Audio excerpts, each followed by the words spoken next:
যখন মাইয়েতকে কবরে শোয়ানো হয় তখন সে তাকে দাফন করে যাওয়া ব্যক্তিদের হাঁটার খসখস আওয়াজ শুনতে পায়। এরপরে তাকে যখন শুইয়ে দেওয়া হয়, সে যদি মুমিন ব্যক্তি হয় তাহলে তার মাথার দিকে তার সলাত এসে দাঁড়িয়ে যায়।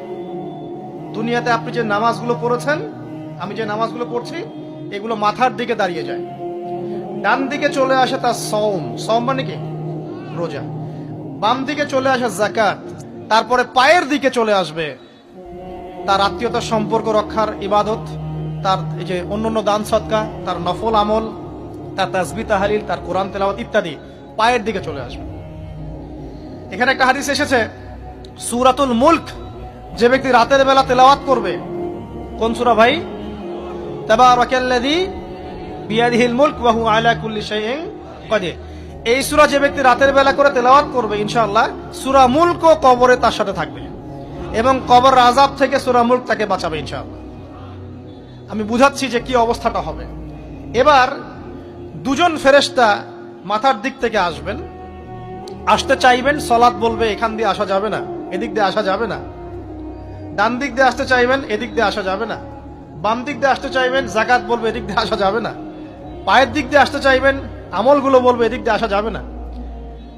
তখন যাই হোক, তারা আসবেন। এটা কথা কি? এটা কথাটা হচ্ছে যে সলাতের গুরুত্ব, মানে সে সলাত আদায় করেছে, সে আমার হক আদায় করেছে, আমি তার পক্ষে আছি, এটা পক্ষে বোঝাচ্ছে। রোজা বলবে আমি ওর পক্ষে আছি, তাকে আপনি কোনো শাস্তি দিবেন না, আমি তার পক্ষে আছি। আপনারা দুজন তাকে শাস্তি দিবেন না, আমি যাকাত তার পক্ষে আছি, এটা পক্ষে থাকার কথা। তারপরেও তারা আসবেন, চোখগুলো হবে নীল এবং কালো বর্ণ, নীলাপ চোখের, কালো। মুনকার নাকি উঠে বসিয়ে দেওয়া হবে। এবার তিনটা প্রশ্ন। প্রথমে প্রশ্ন হচ্ছে কি, মান রব্বুক, তোমার রবকে? তখন মুমিন বান্দা বুক ফুলিয়ে বলবে রব্বি আল্লাহ, আমার রবকে আল্লাহ। পৃথিবীতে যে ব্যক্তি আল্লাহর সাথে শিরিক করে নাই, আল্লাহ তাওহীদের উপর থেকেছে এবং তার উপরে মৃত্যুবরণ করেছে, ইনশাআল্লাহ সে ব্যক্তি এর উত্তর নির্দ্বিধায় দিতে পারবে ইনশাআল্লাহ। আর দুনিয়াতে যে বা যারাই আল্লাহর সাথে শিরিক করবে, আল্লাহর সাথে শিরকের পাবে লিপ্ত হবে, ওই অবস্থায় মারা যাবে, তাওহীদের উপর থাকবে না, কোশ্চিন কালেও মান রব্বুক উত্তর দিতে পারবে না। তারপরে প্রশ্ন হয়ে যাবে মা দীনুক, তোমার দিন কি ছিল? মুমিন বান্দা উত্তর দিবে কি, দিন ইয়ান ইসলাম, আমার দিন ছিল ইসলাম। এখানে শুনে রাখেন, পৃথিবীতে যারা ইসলামকে পরিপূর্ণ রূপে পালন করবে তারাই এই উত্তর দিতে পারবে ইনশাআল্লাহ।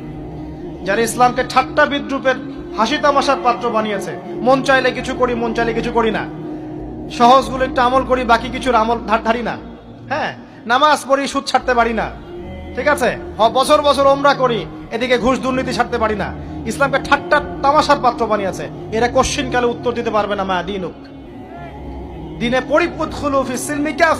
পরিপূর্ণরূপে ইসলামে প্রবেশ করতে বলেছেন আল্লাহ রাব্বুল আলামিন। যারা পরিপূর্ণরূপে ইসলামে প্রবেশ করবে এবং ইসলামের প্রতিটা মৌলিক বিধান মেনে চলবে, ইনশাআল্লাহ তারা এর উত্তর দিতে পারবে। এরপরে আসবে তৃতীয় প্রশ্ন, নবী সাল্লাল্লাহু আলাইহি ওয়াসাল্লামকে দেখানো হবে। যখন দেখানো হবে তখন সূর্য যখন ডুবে যায়, যে দৃশ্যটা আমরা দেখতে পারি না, ওই দৃশ্যটা ভেসে উঠবে এবং মুমিন বান্দা অস্থির হয়ে যাবে, বলবে আমাকে ছেড়ে দাও, আমি নামাজ পড়বো। সুবহানাল্লাহ। কারণ তার কাছে মনে হবে যে আসরের ওয়াক্ত হয়ে গেছে, আসরের ওয়াক্ত হয়ে গেছে, আসরের ওয়াক্ত চলে যাচ্ছে, আমাকে নামাজ পড়তে হবে। চিন্তা করেছেন? ওই যে একটা হাদিস আছে না, যে 7 শ্রেণীর মানুষকে আল্লাহ রাব্বুল আলামিন আরশের ছায়া দিবেন, তার মধ্যে এক শ্রেণীর মানুষকে যার অন্তর মসজিদের সাথে ঝুলে থাকে, তার মন মসজিদের সাথে ঝুলে ছিল, এই সূর্য ডুবে গেল বলে আমাকে ছেড়ে দাও, আমি নামাজ পড়তে যাব। তখন ফেরেশতারা বলবেন তোমাকে নামাজ পড়তে দেয়া হবে, তবে তার আগে তুমি এর উত্তর দাও। কি উত্তর? এই ব্যক্তির দিকে তাকাও। তখন নবী সাল্লাল্লাহু আলাইহি ওয়াসাল্লামকে দেখানো হবে, সাল্লাল্লাহু আলাইহি ওয়াসাল্লাম দরুদ পড়বেন, বলা হবে যে এই ব্যক্তির সম্পর্কে তোমার কি ধারণা? মান হাযা রাজুলু বুইসা ফীকুম, এই ব্যক্তি কে, যাকে তোমাদের কাছে পাঠানো হয়েছিল? মুমিন ব্যক্তি নির্দ্বিধায় বলে দিবে যে তিনি হচ্ছেন আমার নবী মুহাম্মদুর রাসূলুল্লাহ সাল্লাল্লাহু আলাইহি ওয়াসাল্লাম। দেখুন, পৃথিবীতে যে বা যারাই নবী সাল্লাল্লাহু আলাইহি ওয়াসাল্লামের সুন্নতের উপর আমল করবে, ইনশাআল্লাহ সে তার উত্তর দিতে পারবে। দুনিয়াতে যারা নবীর সুন্নতের 5 পয়সা পরোয়া করছে না, তার আদর্শের 5 পয়সা দাম দিচ্ছে না, তারা কোশ্চিনকালে উত্তর দিতে পারবে না। নাম হতে পারে আব্দুর রহমান, আব্দুর রহিম, নবীর সুন্নতের ধার ধারে না, তারা উত্তর দিতে পারবে না। তো নবীর সুন্নতের গুরুত্ব কত গভীর, এটা আমাদেরকে এখান থেকে বুঝতে হবে। তাই প্রিয় যুবক ভাইরা, মুসলিম ভাইরা, আমাদের জীবনটাকে নবীর আদর্শ এবং সুন্নতে ঢেলে সাজাতে হবে। সকাল থেকে সন্ধ্যা পর্যন্ত প্রতিটা কাজ করবো কার তরিকায়? রাসূলের তরিকা। নামাজ পড়বো তার তরিকায়, রোজা, সিয়াম, হজ, জাকাত, আমল, মুআমালাত, আখলাক সব কার তরিকায়? নবী সাল্লাল্লাহু আলাইহি ওয়াসাল্লামের তরিকা অনুযায়ী ইনশাআল্লাহ। আল্লাহ পাক তৌফিক এনায়েত করুন, আমিন। এবার ফেরেশতা দুজন জিজ্ঞাসা করবেন অবাক হয়ে যে তুমি কিভাবে এটা জানলে, তুমি কিভাবে এই 3টা প্রশ্নের উত্তর দিতে পারলে?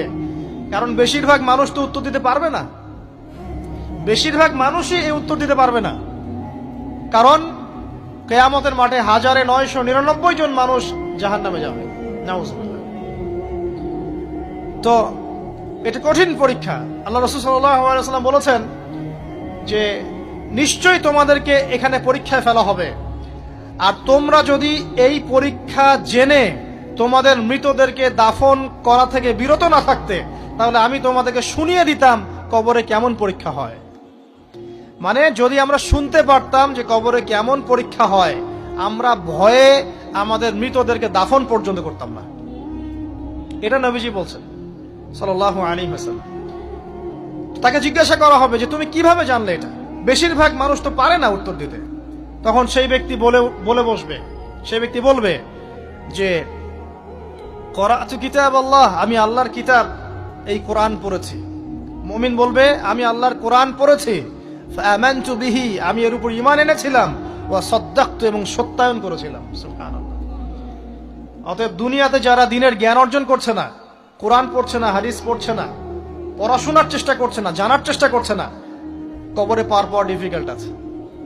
এটা একটা অন্যতম প্রশ্ন। আমরা কিন্তু মনে করি 3টা প্রশ্ন হচ্ছে, আসলে প্রশ্ন হচ্ছে কয়টা? 4টা।